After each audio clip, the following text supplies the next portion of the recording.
Hello, in this video I'm gonna show you how you can pair your Belkin earbuds with your MacBook.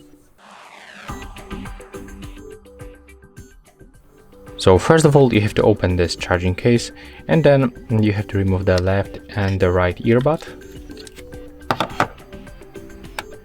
Now just take a look for the indicators. As you can see, the left one is blinking quickly, so it looks like we are already in the pairing mode. So right now when you put them close to your MacBook, the indicator light will also change to the blue and the white.